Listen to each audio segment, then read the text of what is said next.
Hi, I'm Dr. Jennifer Shuford. I'm a specialist in infectious diseases, and this is a lecture on antiprotozoals. Let's begin with an overview of protozoal infections and antiprotozoal therapies. After our overview, we'll go through multiple protozoal infections one by one and then talk about their respective treatments. The protozoans that infect humans are a diverse group of organisms. Some are just limited to developing countries or tropical regions, and you may never see them in your medical practice, like trypanosoma species. These are the causative organisms for African sleeping sickness, or even plasmodium species, which causes malaria. Others, though, are really common here in the United States, like Trichomonas vaginalis, which is the causative organism for trichomoniasis, one of the most common sexually transmitted infections. Another one is Cryptosporidium, which occurs in a lot of people in the United States. So some of these infections you're very likely to see on a regular basis. And with worldwide travel, it's easy to see how many of these could arrive in your office no matter where you are. There are often a limited number of treatments that are available for these infections, and resistance is always on the rise. One of the complications that we have with therapies for antiprotozoals is that protozoans are eukaryotic organisms, and so bacteria are prokaryotes. Their cells are different than that of humans. However, protozoans are eukaryotes, and so their cell structures and processes are similar to humans. And so when we have treatments that are targeted against these protozoans, sometimes they cause toxicity in human cells as well. So that's one of the complications that we're going to see here that we didn't encounter that much with antibacterials. So let's begin now to look at some of the common protozoal infections and the treatments for those infections. And we'll discuss each of these common protozoal infections individually and then discuss the treatments for those infections. Let's begin now with a discussion of Entamoeba histolytica. Entamoeba histolytica is an enteric amoeba that lyses tissue. And so you can just listen to the name, Entamoeba. Ent for intestine. Amoeba, it's an amoeba. So entamoeba, an amoeba in the intestine. Histolytica, so histo for tissue and lytica for lysis. And so the name of this organism will tell you exactly what it's going to do. It's going to live in the intestine and lyse tissue. Entamoeba histolytica causes amoebiasis, which is also known as amoebic dysentery. Let's talk a little bit about the life cycle of entamoeba, and so that you can understand where we have to target our therapies. Now, Entamoeba histolytica can exist as a cyst or as a trophozoite. Cysts from the feces of infected individuals can contaminate food. And so we're going to be talking a lot about this sort of transmission. It's called fecal-oral transmission. And as you guessed, yes, fecal-oral means that some feces contaminate something that goes into your mouth. And so in this case, it doesn't have to be a gross contamination. Even just small levels of it will be enough to get cysts into food or water supplies. So again and again, you'll see this fecal-oral transmission as we talk not only about the protozoans today, but also in future lectures about the helminths. And so cysts will exit in the feces of infected individuals, and this can contaminate other food sources. And so once cysts are ingested, they become trophozoites in the small intestine. These trophozoites will attach to the mucin layer of the bowel that's near the cecum, and once they're there and attached, they'll begin to multiply. And trophozoites then can either enter the bowel wall, which is the beginning of an invasive disease, or they can just stay in the lumen of the intestine and returning to a cyst form and exiting the body. And so in that case, you can imagine you might not have many symptoms. And if it begins to enter the bowel wall, though, you begin to have more symptoms. Cysts can stay viable in the environment for weeks or months. Now, trophozoites, if they exit through the feces, they can't. They can't stay in that environment. But cysts can. They can stay viable for long periods of time. Invasive infections of Entamoeba histolytica are a major cause of morbidity worldwide. There's a worldwide prevalence of Entamoeba species, infections from Entamoeba species, of about 10%. So about 10% of the world's population is actively infected with an Entamoeba species. And this will cause about 50 million cases of invasive Entamoeba histolytica infections every year. And that accounts for about 100,000 deaths worldwide. This is a much more common problem in developing countries. in places with poor sanitation. But Entamoeba histolytica is still endemic in the United States. It's at a low level, but it's still endemic here, and so it's very likely that you could see a case of this. Most infections are non-invasive, and the organism will only be attached to that mucin layer, and it won't penetrate the intestinal wall. But some of them do, and you should be aware of those. Trophozoites can invade the colonic wall in some infections where they multiply, and then will invade the portal venous system. When they're in that portal venous system, they can go through the circulation and infect one of several organs. They usually infect the liver, though. Characteristically, they can cause flask-shaped lesions. And so on tests, when you see the words flask-shaped lesion, you should think about Entamoeba histolytica. So they can cause these lesions in the colon wall, which you can see on histology. Hepatic abscesses are also frequently seen, and these abscesses will be filled with a material that looks like anchovy paste. So again, if you see those words anchovy paste, liver abscess, they're talking about an Entamoeba histolytica infection. And so those are keywords that you should look for on tests. How do you diagnose Entamoeba histolytica infection? Well, stool O&P is the best way. This way you can look for cysts and trophozoites in the stool. And so once you make that diagnosis of Entamoeba histolytica, what are the drugs that we use to treat that? Well, amoebicidal drugs come in several different varieties. You can have luminal treatment that only stays within the lumen of the intestine. You can have systemic treatment, so treatment that gets out into your body tissues and are able to treat infections in those locations, or mixed amoebicides, which treat infections both within the lumen of the intestine as well as in the tissues around the body. So let's talk first about mixed amoebicides. The mixed amoebicides that we'll be talking about today are metronidazole and tinidazole. These treatments will kill tissue and luminal trophozoites, so it's a mixed amoebicide, and so it'll treat both in the lumen and in the tissues. However, these two drugs will treat only the trophozoites and not the cyst forms, and so that's important because it's the cysts that actually transmit this disease to other people. And so to kill those cysts, these treatments must be combined with a luminal amoebicide that does target cysts. All right, that being said, let's talk a little bit about metronidazole. Metronidazole is a nitroamidazole. It is a mixed amoebicide and the treatment of choice for amoebiasis. It is also commonly used for Trichomonas vaginalis, Giardia lamblia, C. diff colitis, and various anaerobic bacterial infections. And so I'm sure you've heard people talk about metronidazole before. It is a very useful drug and one that you will use again and again, so it pays to know the pharmacology of metronidazole. Some people will use the mnemonic get GAP on the metro to remember the clinical applications for metronidazole. And so the GET, the G-E-T, would be for Giardia, Entamoeba, and Trichomonas. The GAP, G-A-P, is for Gardnerella vaginalis, anaerobes, and H. pylori. Get GAP on the metro, and metro clearly refers to metronidazole here.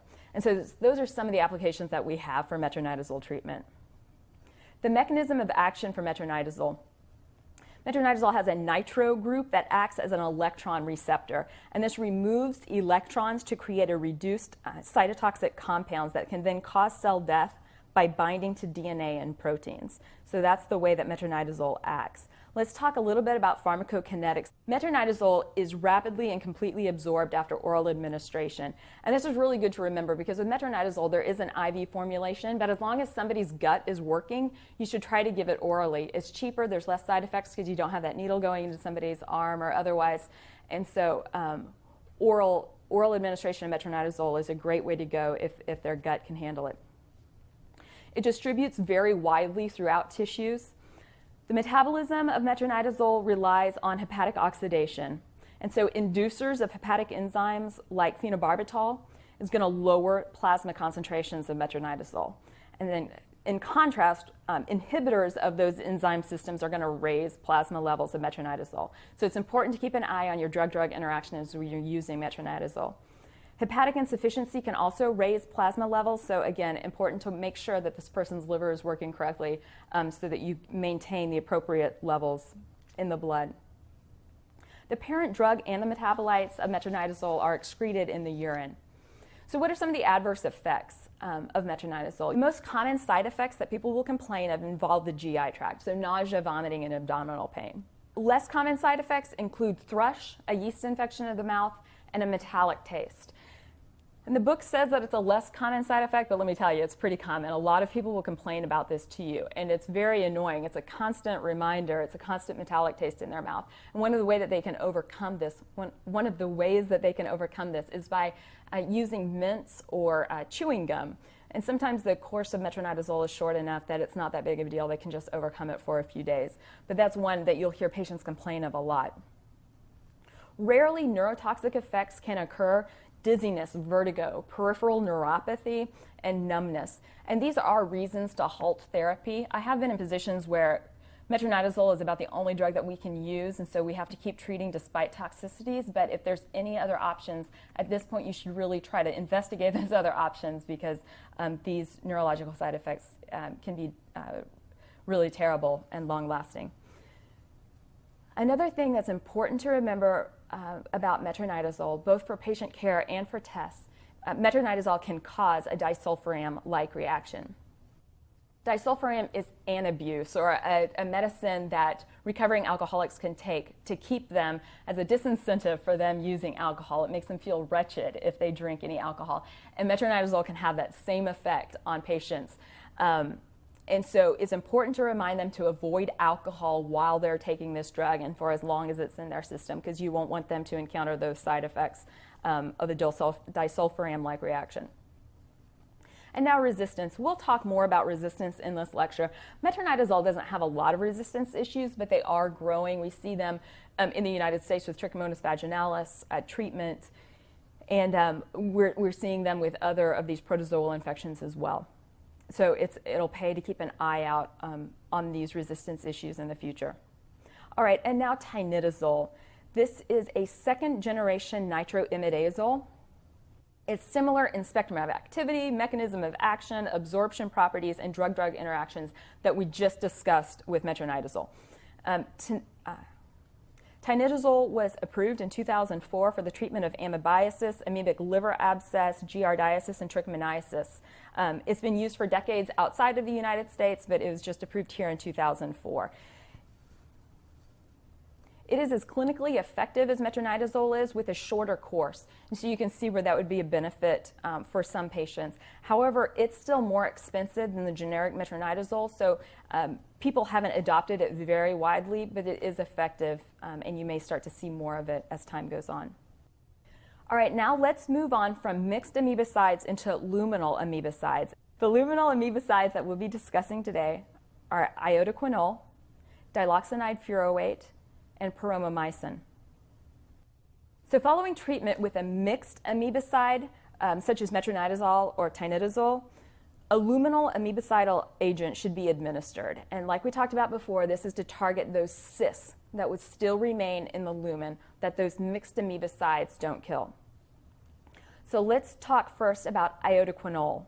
Iodoquinol is a halogenated 8-hydroxyquinolone, and it's effective against luminal trophozoites and luminal cysts. So it kills all of these organisms within the lumen of the intestine.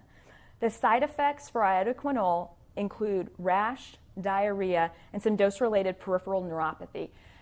And because it's targeting some of the nerves, it can also rarely cause an optic neuritis. And so this is something to look out for when you're using iodoquinol in your patients. And because it can have these side effects, long-term use should be avoided. Let's move on then to the next luminal amoebicide, which is diloxanide furoate.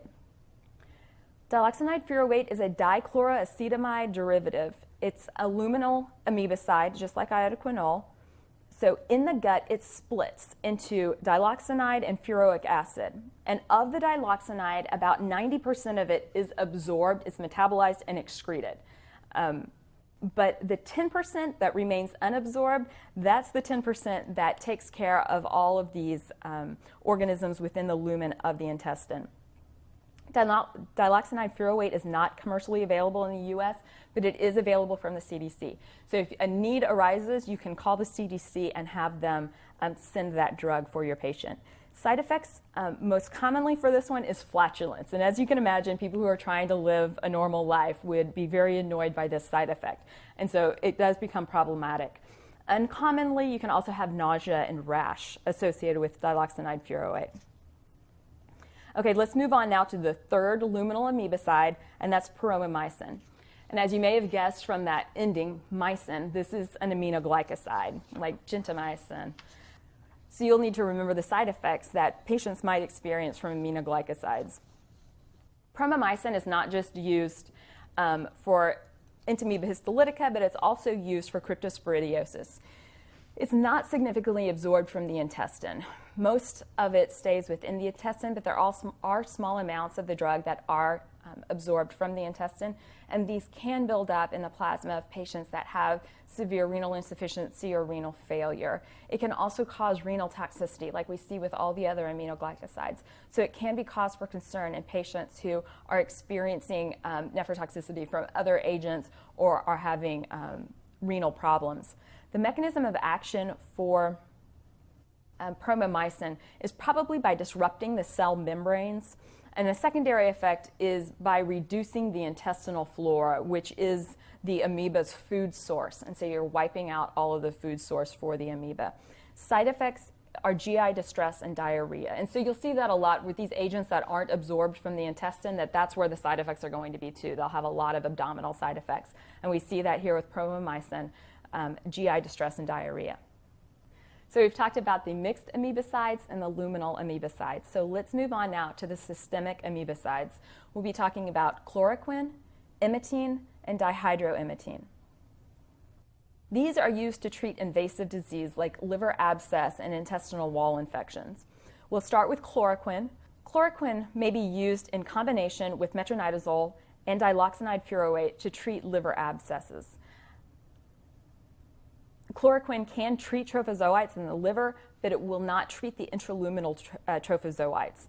Now, chloroquine you may know from malaria treatments, and we'll discuss chloroquine again as we move into Plasmodium species later in this lecture. Okay, the second systemic amebicide that we'll be talking about is emmetine. Emmetine is an ipecac alkaloid. Its mechanism of action is that it inhibits protein synthesis by blocking chain elongation. Emmetine is usually given subcutaneously or intramuscularly. Let's discuss the pharmacokinetics of emmetine. Emmetine is concentrated in the liver, and once it's there, it persists for about 1 month. It is slowly metabolized and excreted. Emmetine, because it builds up so much and it has significant side effects, it should not be taken for more than 5 days.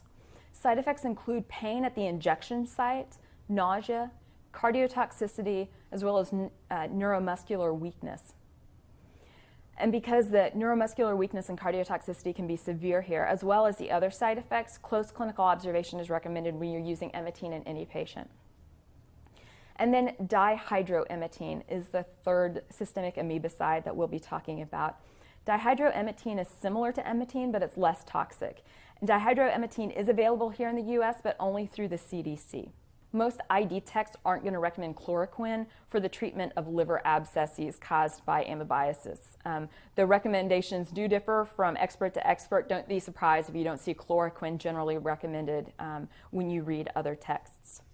Now let's pause for a moment and review the material that was just covered. Before we do that, if you haven't already done so, this might be a good time to read your pharmacology text that corresponds to the material that was just discussed. Then together we'll go through the quick review in the study guide.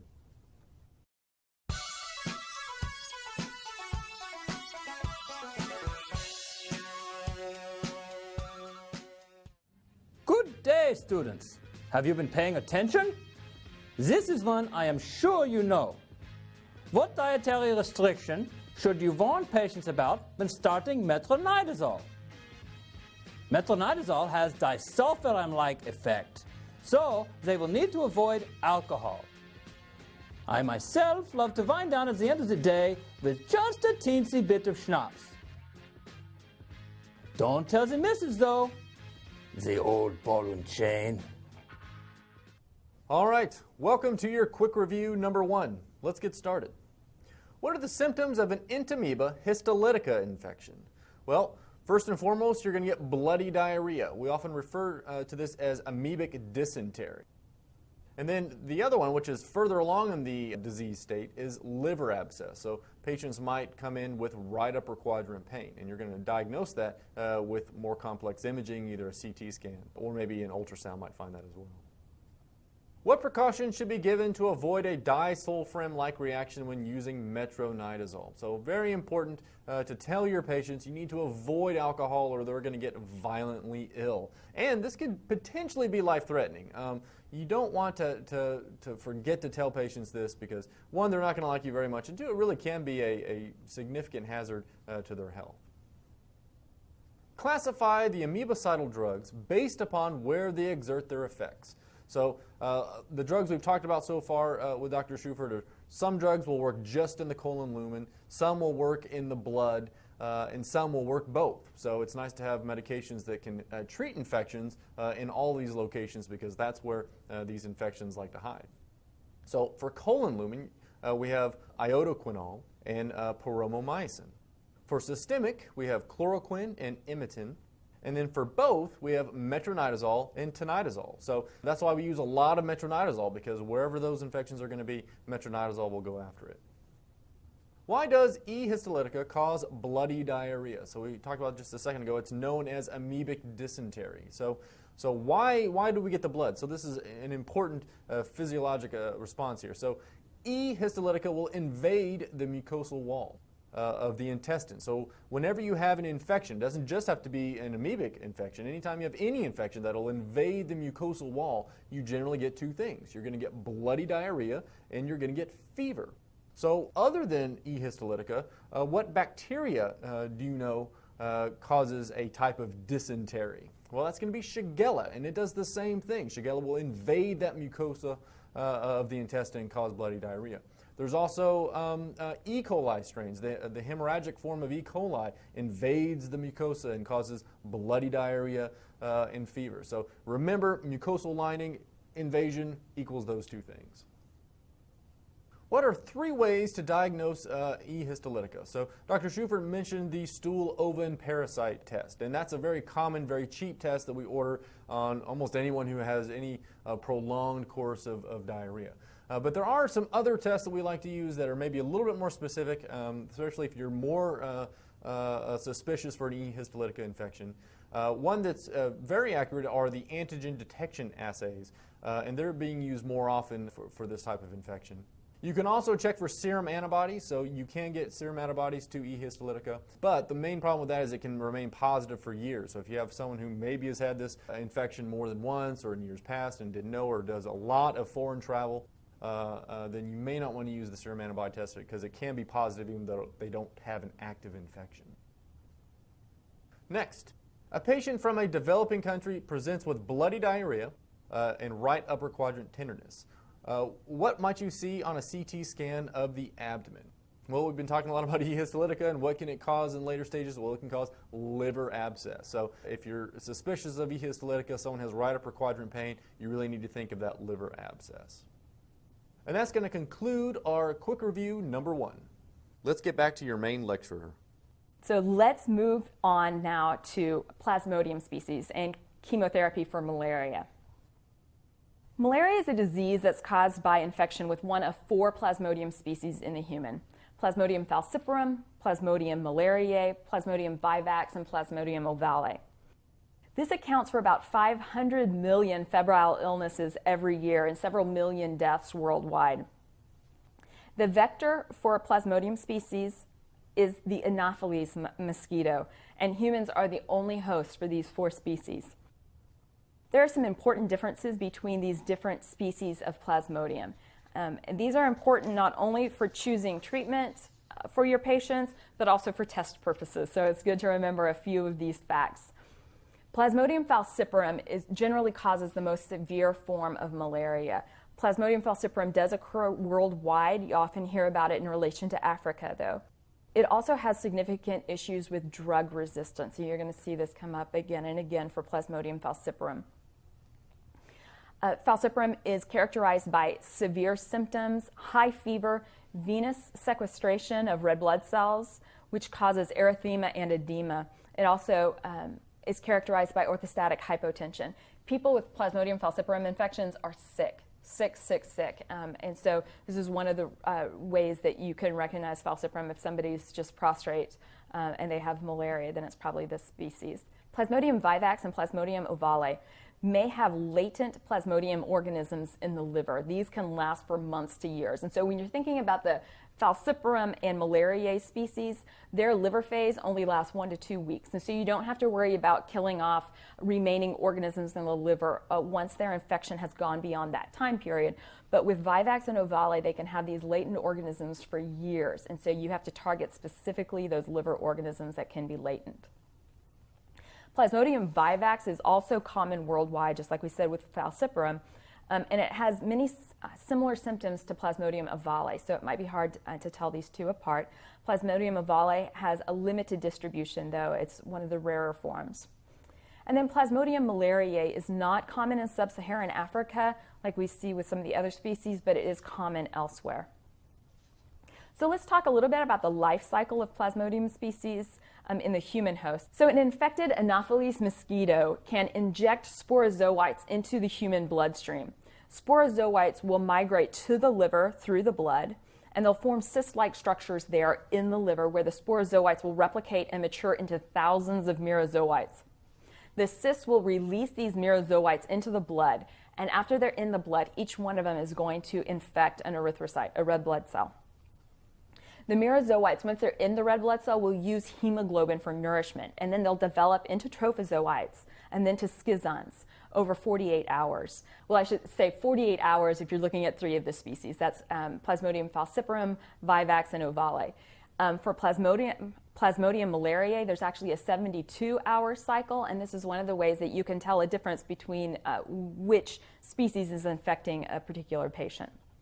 And because these life cycles are going on every 48 or 72 hours, these will coincide with your fever spikes. And so that's one of the ways that you can tell how fast they're cycling and which species you're dealing with. So when this red blood cell ruptures and schizons are released, they release about 24 to 32 merozoites from every one of these infected red blood cells. So you can see how this parasitemia just builds in this exponential fashion. Some merozoites will become gametocytes, and when they're gametocytes, they can be taken up by the Anopheles mosquito and then injected into another host during a blood meal.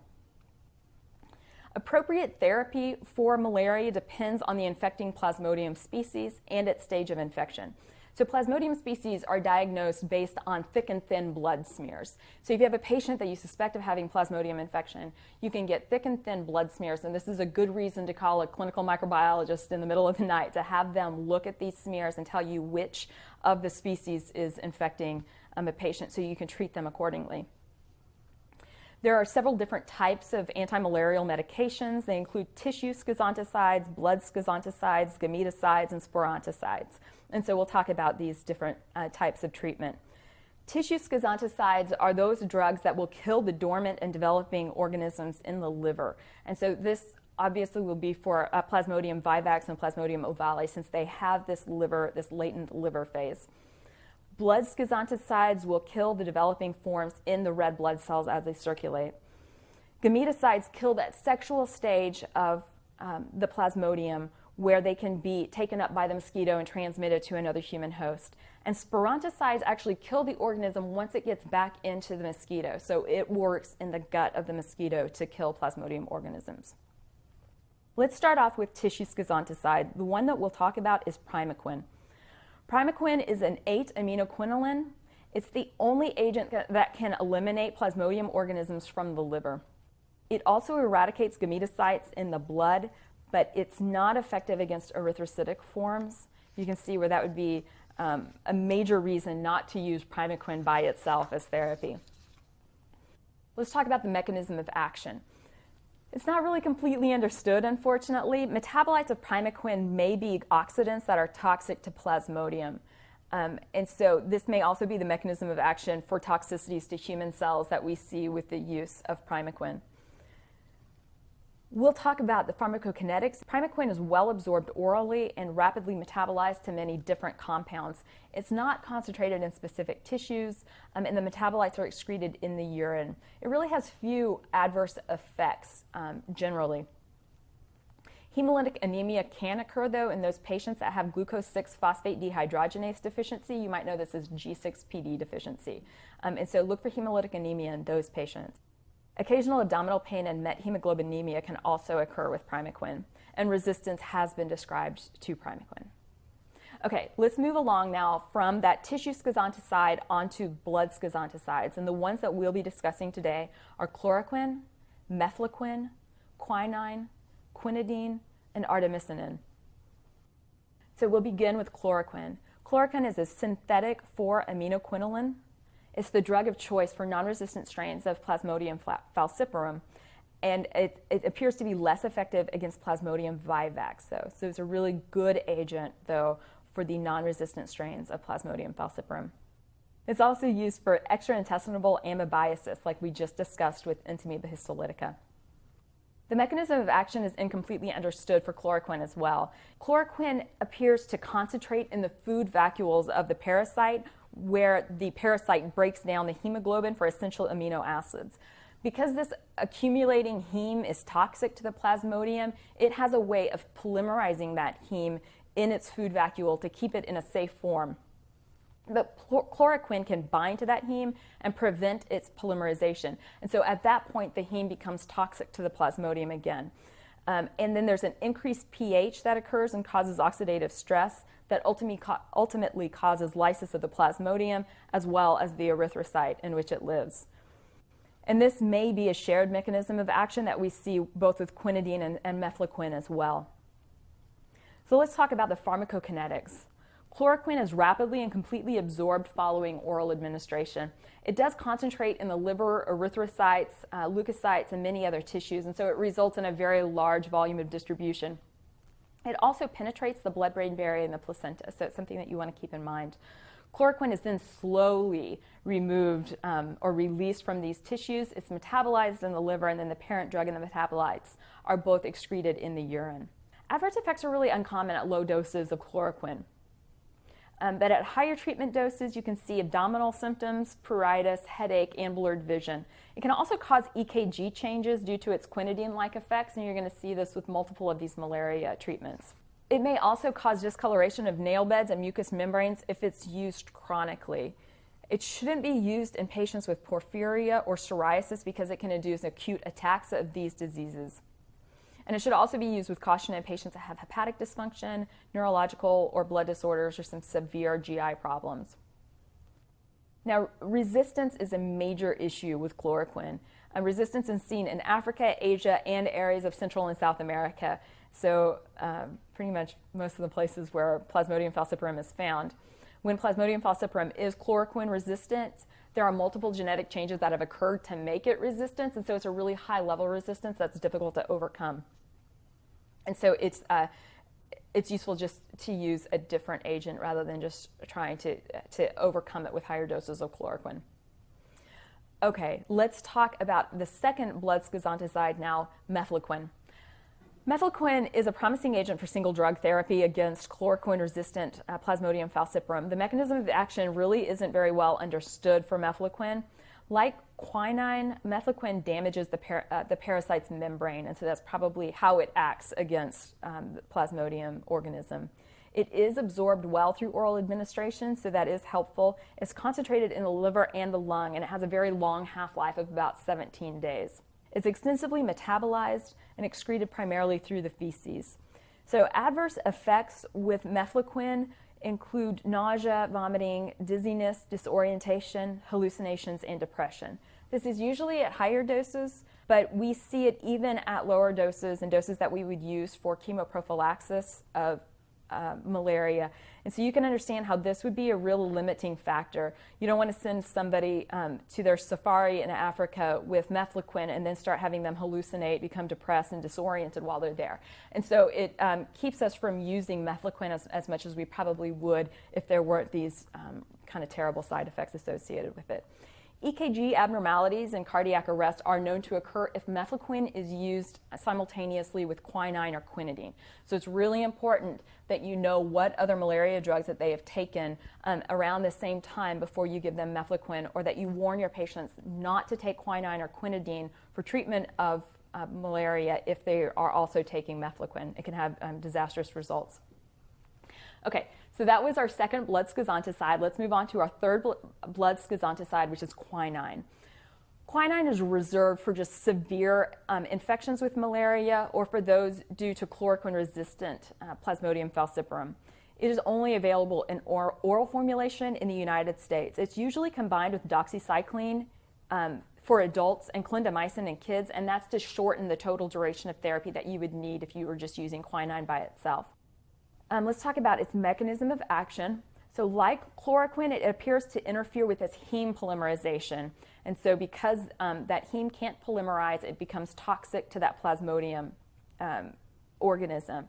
And this leads to death of the parasite and lysis of that erythrocyte.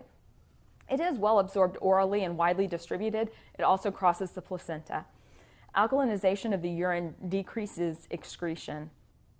Major adverse effects include synchonism, and so this is something that you should remember in relation to quinine. Synchonism is a syndrome of nausea, vomiting, tinnitus, and vertigo. Synchonism by itself is not a reason to stop therapy. It is reversible. It can just go away, and so you can treat through that. Adverse effects for quinine can also include hypoglycemia and hemolytic anemia, and so these might be the more severe reactions that you'd want to be careful about. Drug-drug interactions are also problematic with quinine. Specifically, digoxin and warfarin levels can be increased during quinine therapy. And importantly, like we just mentioned, it should not be used at the same time as mefloquine because of the cardiac abnormalities that can occur as well as cardiac arrest. Furthermore, aluminum-containing compounds will bind to quinine and block its absorption, so they shouldn't use antacids, for instance, that contain aluminum while they're using quinine. Okay, the fourth blood schizonticide that we'll be talking about is quinidine. Quinidine is a stereoisomer of quinine. Its mechanisms of action and side effects are largely the same as what we saw with quinine. Quinidine, though, in the United States is available as an IV formulation. And so it's very useful for severe malaria. However, if a patient is given IV quinidine, then you must have them on cardiac monitoring to ensure that they don't have EKG abnormalities or gross arrhythmias that could cause death in your patient who's on IV quinidine. You know, these don't occur very frequently, and especially if you adhere very closely to the dosing recommendations, but they still can occur, so it's important to have them on cardiac monitoring consistently while they're taking quinidine. And then the fifth agent that we'll be talking about for blood schizanticides is artemisinin. Artemisinin is derived from herbal medicine that's actually been used by the Chinese for over 2 millennia. They've used it for febrile illnesses there, and it turns out to be a great drug for malaria. Artemisinin, or one of its derivatives, is commonly used to treat chloroquine-resistant Plasmodium falciparum. Its mechanism of action appears to be this production of free radicals within the parasite's food vacuole, which causes damage to the parasite. It also binds to specific Plasmodium proteins. One of the wonderful things about artemisinin is that there's different formulations that you can use. There's oral, rectal, and IV formulations, and so it can really be used in a lot of different conditions. It has a short half-life, unfortunately, so it really limits its use as a chemoprophylactic agent. So people who are going to malaria endemic areas can't really take it for prophylaxis because it has such a short half-life, but it is very useful for treatment. It is metabolized in the liver and excreted in the bile. Adverse effects are uncommon, which is another great thing about artemisinin, is that people can tolerate it very well, but it may have side effects including nausea, vomiting, and diarrhea. High doses may be associated with neurotoxicity and prolonged QT interval. There's only one formulation of artemisinin that's available in the United States, and that's artemether-lumefantrine. And so this formulation is available and is very useful for the treatment of malaria. In other countries, you'll find other formulations of artemisinin available. Okay, so let's move on now from the blood schizonticides onto the mixed blood schizonticides spironticide. And the one that we'll be talking about today is pyrimethamine. Pyrimethamine is an antifolate agent. It acts as a blood schizonticide in the human, and then it acts as a spironticide in the gut of the mosquito after the mosquito takes a blood meal. The mechanism of action is that it inhibits plasmodial dihydrofolate reductase. And it does this at lower levels than would be needed in human cells to inhibit that same process. So it inhibits the production of tetrafolate, which is a necessary cofactor for the formation of certain purines and pyrimidines for that plasmodium organism. So pyrimethamine is usually combined with sulfadoxine if it's being used to treat malaria. It really has limited usefulness because of widespread resistance against pyrimethamine. It's no longer used in the United States for long-term chemoprophylaxis due to unacceptably high rates of adverse reactions, which include dermatitis, hepatitis, and blood dyscrasias. And so you can see that these can be really severe reactions, and you're not going to, since the whole idea of chemoprophylaxis is keeping them from getting a severe disease that will cause morbidity or mortality, and then if your prophylactic agent gives them all those same side effects, then it's not really worthwhile. And so we've stopped using pyrimethamine with sulfadoxine as chemoprophylaxis because they had these severe side effects. Another side effect that's important to remember for your patients as well as for test purposes is that pyrimethamine is associated with megaloblastic anemia, and this can be reversed with leucovorin. Okay, so those are all the treatments that we're going to talk about in relation to malaria. Now let's pause for a moment and review the material that was just covered. Before we do that, if you haven't already done so, this might be a good time to read your pharmacology text that corresponds to the material that was just discussed. Then together, we'll go through the quick review in the study guide. All right, welcome to your quick review number 2. Let's get started.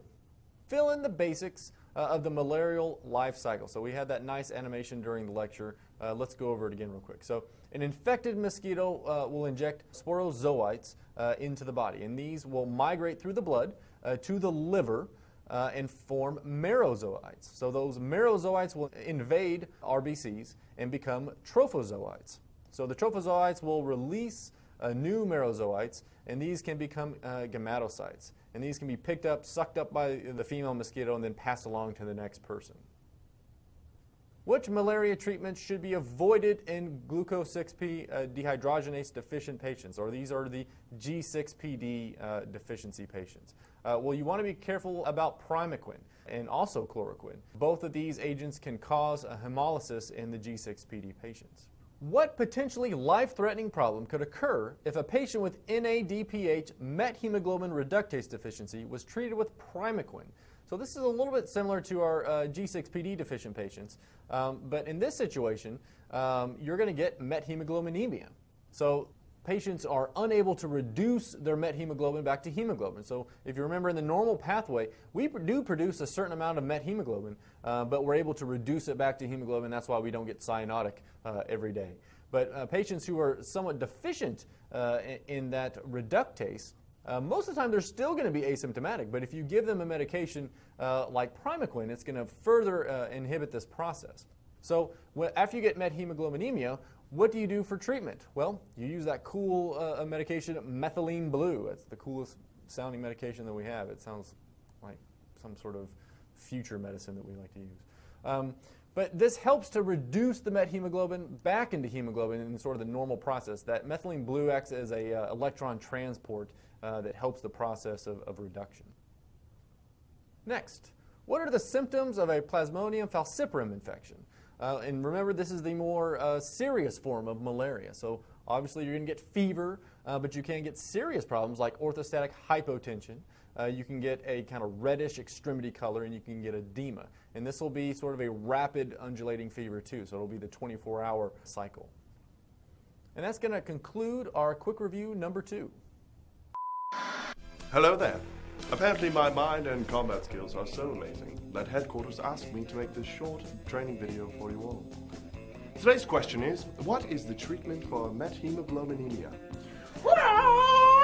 First, stop the offending agent if possible, which of course it is. Second, administer methylene blue, preferably in an IV injection. What? This is a dragonberry teeny. lesson complete. So that's it for this quick review. Let's get back to your main lecturer. And now we're going to move along to a different group of protozoans, and those are the ones that cause trypanosomiasis. So trypanosomiasis refers to human disease that's caused by species of trypanosoma. We'll be talking about three different forms here. So Trypanosoma brucei gambiense and Trypanosoma brucei rhodesiense both cause African sleeping sickness. One causes the Western African trypanosomiasis and the other one causes East African trypanosomiasis. And then the other species is T. cruzi, and this causes American sleeping sickness, or how you may have heard it more frequently is Chagas disease.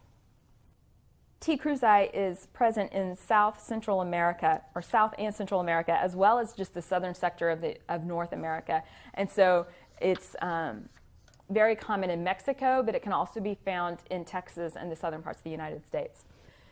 So let's talk about each of these species briefly and about their respective treatments. Trypanosoma brucei gambiense infection causes West African trypanosomiasis. Now, this is transmitted by the tsetse fly in the rainforests of Central and Western Africa. The course of this disease is slower and less severe than what we see with East African trypanosomiasis. Both begin as a stage 1 disease, where it's circulating through the blood, it's causing symptoms, but it hasn't reached the CNS. Eventually, both of these will spread to the central nervous system, and that's what we refer to as stage 2 trypanosomiasis. And once they reach stage 2, both of these are fatal diseases unless they're treated. So even though West African trypanosomiasis has a slower course, it still reaches the same endpoint. Trypanosoma brucei rhodesiense causes East African trypanosomiasis. It too is spread by the tsetse fly. It's found in the woodlands and savannas, though, of Central and East Africa. This disease course is much more rapid and severe. Diagnosis for either of these can be made by fresh blood microscopy. It can also be identified by antibody tests like ELISA or by PCR. Treatment for each of these, East and West African trypanosomiasis, can include melarsoprol. So that's the first agent that we'll be talking about for the treatment of trypanosomiasis. Melarsoprol is a trivalent arsenical, so you can imagine there's some side effects that occur in humans. It is first-line therapy for stage 2 East African trypanosomiasis, and it's second-line therapy for stage 2 West African trypanosomiasis. It reacts with sulfhydryl groups of enzymes within that parasite. Let's talk about its pharmacokinetics. It's administered by slow IV infusion, and there's actually a lot of side effects that occur with this slow IV infusion, so you should keep an eye on that on the IV site. It does cross the blood-brain barrier, unlike some of the other agents that we'll be talking about, and you can see this would be really important for the treatment of stage 2 trypanosomiasis when we're talking about its effects in the brain. Melarsoprol is rapidly oxidized into less toxic byproducts that are then excreted in the urine. Adverse effects are severe with melarsoprol. CNS toxicities are the ones that we're concerned most about. Encephalopathy often occurs with this treatment. It can subside and often subsides on its own, but it can also progress and be a fatal reaction. Hypersensitivity reactions, fever, and GI symptoms also occur with melarsoprol. It may also cause hemolytic anemia in patients with G6PD deficiency. Resistance may occur, and the mechanism of resistance is a decreased permeability to the drug.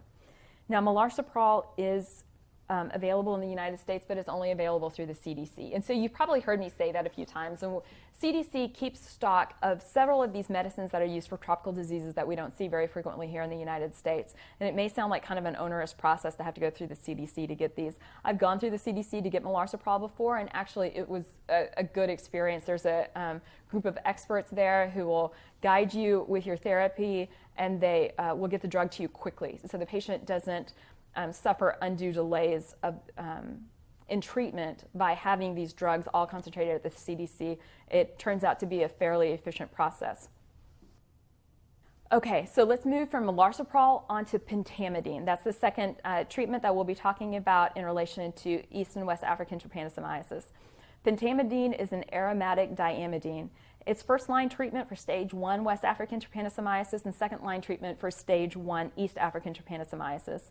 And this pentamidine will only treat stage 1 because it does not cross the blood-brain barrier, so it can't be used for those CNS infections. Pentamidine you may have seen or heard about through other lectures with other disease processes. And so pentamidine can be used to treat blastomyces dermatitis, pneumocystis jirovecii, as well as leishmaniasis. Many of you may have heard of it in relation to pneumocystis jirovecii or PCP. We use it for PCP prophylaxis in patients, in HIV patients. And often that time in those situations, though, we use this inhaled form that just acts locally within the lungs. And so that's not the way that we use it here, though, since we're talking about a systemic infection. The mechanism of action for pentamidine is somewhat unclear. It's thought that the trypanosome concentrates this drug, which then binds to the parasite, inhibiting DNA, RNA, and protein synthesis. Pentamidine is usually given IM for this indication. It is concentrated in the liver and the kidneys and is slowly released over time. It's not metabolized, and so that parent compound is just excreted into the urine. Side effects for pentamidine include nausea, vomiting, hypotension, tachycardia, dizziness, and rash. And really a serious nephrotoxicity can occur. It can also be toxic to pancreatic beta cells in the liver. And so you need to watch your patient very carefully when you're giving them pentamidine therapy for this disease. Okay, and now the third treatment that we'll be talking about for trypanosomiasis is Suramin. Suramin is a sulfated naphthylamine. It's first-line therapy for early East African trypanosomiasis. Again, this agent does not cross the blood-brain barrier, so it can't be used for stage 2 disease, only for early disease. The mechanism of action for Suramin is unknown, but it may be due to inhibition of the trypanosomal enzymes. It is administered IV. It has a short initial half-life, but has this long terminal half-life of about 50 days. It accumulates in the liver and in the proximal tubular cells of the kidney, and it's then excreted in the urine. Side effects can rarely include seizure, shock, and death. So again, severe side effects, but it's for a drug that's used for a severe, possibly fatal disease. And so we can accept some of these severe side effects. More commonly, it can also cause nausea, vomiting, urticaria, and some neurological problems. It is nephrotoxic. It's accumulating there in the proximal tubular cells of the kidney, and then it can cause some nephrotoxicity. Proteinuria is common, and it's not a reason that you should stop your therapy if you notice proteinuria. However, if you start to see red blood cells in the urine or start to see casts in the urine, those are reasons that you should halt therapy. And then, if possible, you should avoid using Suramin in patients that have pre-existing renal insufficiency. And again, Suramin is available in the United States, but it's only through the CDC. Okay, now that was talking about East and West African trypanosomiasis, so let's move on to Trypanosoma cruzi, which is the causative agent for American sleeping sickness or Chagas disease. T. cruzi is transmitted by the kissing bug. The kissing bug will ingest the parasite as they take a blood meal from an infected human. And so when they go to bite another human, they don't actually inject it through that bite. So the kissing bug defecates when it takes a blood meal from a human, and it leaves the infected feces on the skin. If a person goes to scratch it, they can abrade their skin and actually inoculate themselves with those infected feces. Otherwise, if they get it on their hands and get it somehow in their conjunctiva or in other mucous membranes, the organism can enter through those different places as well. And so once the Trypanosoma cruzi enters into the human, you can have acute Chagas disease. And acute Chagas disease usually just has an indurated area of erythema right where the parasite entered the skin, and there's some regional lymphadenopathy that occurs. It's chronic Chagas disease that we usually hear more about and is frequently included on tests. And it may be years or decades after initial infection before you start to see the clinical signs and symptoms from one of these chronic infections. It most commonly involves the heart. It can cause significant and life-threatening conduction abnormalities as well as congestive heart failure. And so a lot of these patients will be in their 40s and have end-stage congestive heart failure. And so this is one of the reasons that now you'll see people on heart transplant lists. Many of those people who are young on heart transplant lists will be people who have suffered from chronic Chagas disease. It used to be a contraindication where they couldn't get on a transplant list if they were a Chagas disease patient, but now they can. That's been changed. So you may see more and more of these on heart transplant lists as the years go on. This is responsible for about 45,000 deaths every year. So let's talk about treatment for Trypanosoma cruzi. Nifurtimox is one agent that's available. It's used for the treatment of acute Trypanosoma cruzi infection and occasionally chronic Chagas disease as well. It's a nitroaromatic compound that undergoes reduction, which then eventually results in the formation of intracellular oxygen radicals. And these intracellular oxygen radicals are toxic to the trypanosome, and that's how it can cause death. Nifurtimox is rapidly absorbed from oral administration. It's also rapidly metabolized and excreted in the urine. The recommended course, unfortunately, is 3 to 4 months. And so you can imagine with that sort of long course that you're going to have side effects. And side effects are common with this treatment course. Nifurtimox can be associated with immediate and delayed hypersensitivity reactions, can also be associated with GI problems, peripheral neuropathy, and CNS disturbances. It also may blunt cell-mediated immunity, and so when you're treating with Nifurtimox, you might actually see an increase of some other infections, which is a really unfortunate side effect. All right, the second agent that we'll be talking about is benznidazole. This is a nitroimidazole derivative. It inhibits RNA and protein synthesis. It does not really offer too many advantages in toxicity or efficacy above that which we see with Nifurtimox. It is approved for use in prophylaxis of patients who are undergoing hematopoietic stem cell transplant, because if these patients get this disease after they have a transplant, it's unlikely that you would be able to successfully treat those patients. And so by just prophylaxing them and keeping them from getting infection, then that's probably the better way to go. And so benznidazole can be used for that application. All right, so that's our discussion on trypanosomiasis. And now we're going to move along to talk about leishmaniasis and the treatments for leishmaniasis. Leishmaniasis refers to a spectrum of disease that's caused by Leishmania species. And this affects about 12 million people every year. Leishmania species have a dimorphic life cycle. So when a sandfly takes a blood meal from an infected host, it ingests a mastigotes. The mastigote will quickly convert to a promastigote in the gut of the sandfly, and it will begin to replicate there. The flagellated promastigotes in the sandfly are then transferred to humans with a bite of a sandfly. Those promastigotes then develop into amastigotes and infect macrophages, where they begin to replicate. And then these macrophages will rupture, and those mastigotes will then go and infect other macrophages. And so this cycle is completed when the sandfly then again takes a blood meal from an infected human and goes and infects another human. Leishmania species may infect macrophages in the skin, and so that's when we see these cutaneous manifestations of leishmaniasis. It can also infect macrophages in the reticuloendothelial system, and this is when we see visceral leishmaniasis. And there's 3 major clinical forms of leishmaniasis. One is the cutaneous form, and this is characterized by 1 or more ulcerating papules that heal after several weeks to over a year, leaving behind an atrophic scar. And so these lesions can look horrible.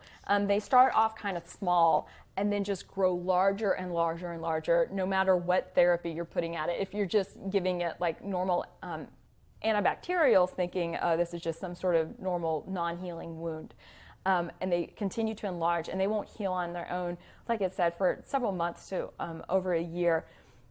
And so that's one way that you'll know that you're dealing with something else other than just a normal sort of skin wound that we would see otherwise here in the United States. These cutaneous leishmaniasis cases, about 90% of them occur in Iran, Saudi Arabia, Syria, Afghanistan, Brazil, and Peru. And so listening to that list of countries, as you may have guessed, we're seeing a lot more cutaneous leishmaniasis in Americans who are stationed over in the Middle East right now in our armed services. And so those military physicians are getting well trained in the treatment and recognition of leishmaniasis. And so you may also see that in people coming back. So it's something to be aware of. You can diagnose cutaneous leishmaniasis with a skin biopsy and actually looking for the organisms there. The second form of leishmaniasis is mucocutaneous, and this is characterized by an initial cutaneous manifestation, so they'll have that ulcerating papule, but then they will also develop large disfiguring lesions of mucocutaneous or mucous membranes in the nose and the mouth and the oropharynx, and it can just destroy that tissue and make gross deformities. And so it's important to get early treatment when you're looking at the mucocutaneous form of leishmaniasis. And then there's visceral leishmaniasis, and this is characterized by hepatosplenomegaly, fever, weight loss, anemia, thrombocytopenia, and leukopenia, as well as hypergammaglobulinemia. About 90% of the cases of visceral leishmaniasis occur in India, Bangladesh, Sudan, and Brazil. So you can see how these diseases are very contained within certain geographic regions, and it does help then if you get a good travel history and can identify that, or if you're practicing within one of those regions, you'll know to expect this on a regular basis. So treatment for leishmaniasis includes sodium stibogluconate. This is a pentavalent antimonial. It's a first-line agent for both cutaneous and mucocutaneous leishmaniasis. It is a second-line agent for visceral leishmaniasis. Its mechanism of action is unknown. It appears to inhibit glycolysis in the parasite at the phosphofructokinase reaction. It's not absorbed after oral administration, unfortunately, so you have to give it IV or IM. There's minimal metabolism of this drug, and it's excreted through the urine. Side effects include GI symptoms, fever, headache, myalgias, arthralgias, and rash. EKG changes can occur with this medicine. Side effects may not be prominent at first, but they increase over the 28 days of recommended therapy. And so with that sort of a course of therapy, you can see how the side effects would just start to build up. Other agents used for the treatment of leishmaniasis include pentamidine, which is used especially for cutaneous disease, as well as amphotericin B. And mostly the lipid formulas are what's preferred for treatment of visceral leishmaniasis. And amphotericin B, we're not going to discuss at length here. We've talked about it in our antifungal lecture at length. But amphotericin B is used more for the visceral and mucocutaneous forms of this disease, but it has also been used for cutaneous leishmaniasis, especially in areas of resistance. Okay, so that's our discussion of leishmaniasis. Now we're going to move on to toxoplasmosis and talk about the treatment of toxoplasmosis. Infection with Toxoplasma gondii is very common among humans. It is transmitted to humans from both undercooked meat that contains cysts. It can also be transmitted to humans through ingestion of water or food that's contaminated with oocysts that are excreted by infected cats in their feces. So situations where infection with Toxoplasma are very important is infection during or shortly before pregnancy. These can result in just devastating birth complications. You can have congenital toxoplasmosis or even stillbirth. And so one way that you can remember this is if any of you have gone through a pregnancy or have a partner who's gone through pregnancy or just even counseled pregnant women, you've probably told them to avoid dealing with a cat litter box. And that's because cats in their feces will transmit Toxoplasma gondii, and pregnancy is the very wrong time to get exposed to Toxoplasma. And you may have also heard them be counseled, like, don't even touch other cats that are walking around because even their fur can be contaminated with this, with their own feces, and you don't want to get that ingested into pregnant women. And so that goes not only for pregnant women, but also for immunocompromised individuals, especially what we see with HIV patients who are advanced. We can see cerebral toxoplasmosis in these patients, and it can be life-threatening and devastating. So toxoplasmosis is diagnosed with serology, looking for antibodies, or by imaging, like a CT scan or an MRI, where you can look for just characteristic lesions. Treatment for toxoplasmosis includes pyrimethamine. And so we discussed pyrimethamine earlier with the anti-malarial agents. It is an antifolate agent. Its mechanism of action is that it inhibits plasmodial dihydrofolate reductase. And so it inhibits the production of tetrafolate, which is a necessary cofactor for the formation of certain purines and pyrimidines. It is often combined with sulfadiazine and folinic acid when it's used for this indication, and side effects include, importantly, megaloblastic anemia. If a rash does become evident on therapy with pyrimethamine, then you should stop pyrimethamine because it could indicate a hypersensitivity reaction, which can be very severe and is a reason to stop therapy. All right, and now let's move along from toxoplasmosis into giardiasis. Giardia lamblia is the most commonly diagnosed enteric parasite in the United States and Canada. It can cause asymptomatic infection or symptomatic infection. You've probably heard more about the symptomatic form of the infection. It can cause diarrhea, flatulence, greasy stools, abdominal cramps, bloating, anorexia, weight loss. And sometimes this can be like an undulating course. You know, people will have really severe symptoms and then it'll kind of slacken a little bit and then it'll get bad again.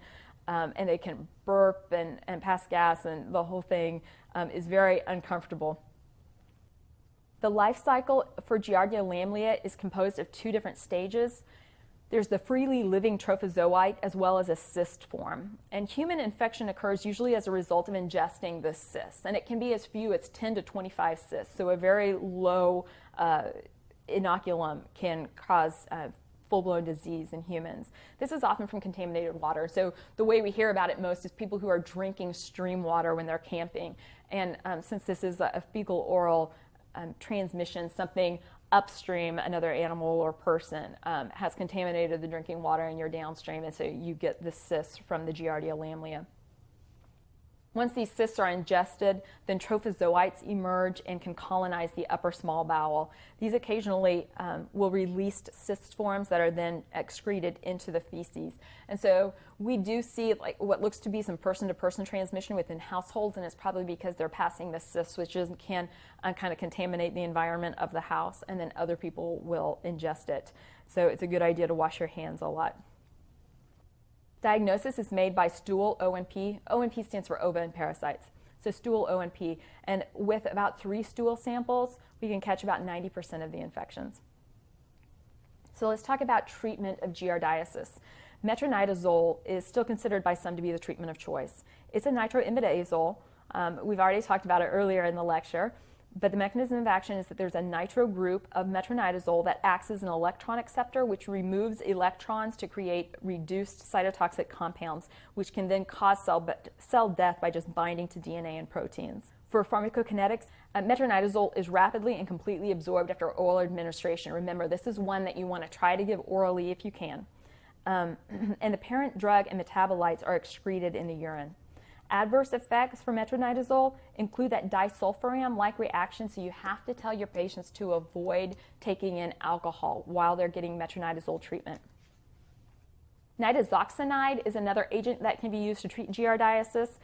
It's a nitrothiazolial salicylamide prodrug. It's approved for use against giardiasis as well as cryptosporidiosis. It's rapidly absorbed after oral administration. The mechanism of action is that the active metabolite, tizoxanide, inhibits the pyruvate ferredoxin oxidoreductase pathway. It's recommended for a 3-day course for giardiasis, and so it's a pretty quick therapy.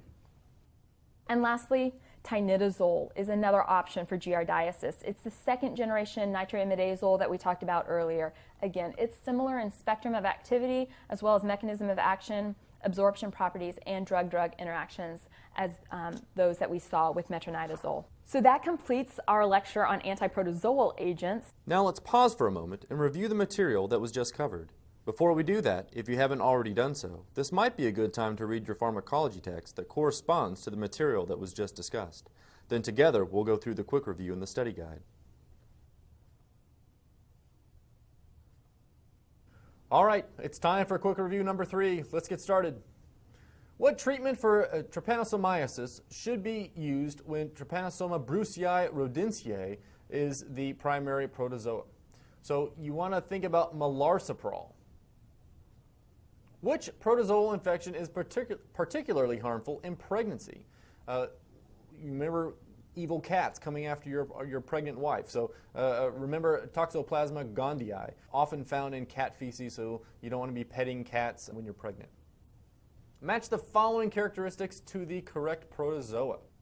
First is causes cardiomyopathy, and remember Trypanosoma cruzi, remember it makes everything dilate. Causes cutaneous lesions, think of leishmaniasis. And then causes African sleeping sickness, and you want to think about Trypanosoma brucei. What is often co-administered when using pyrimethamine for toxoplasmosis? Well, we often want to use a folate. And if you can also think of this, toxoplasmosis, pregnancy, and pregnant women are using folate to help their babies grow appropriately. What is the most common protozoal infection in the USA, and how is it treated? Well, the most common one is Giardia lamblia, and most of the time we treat this with metronidazole. Now, you can use nitazoxanide, but you'll find that metronidazole is used quite a bit more often. And that's going to conclude our quick review number 3. Now's a good time to pause the video and complete the in-session quiz.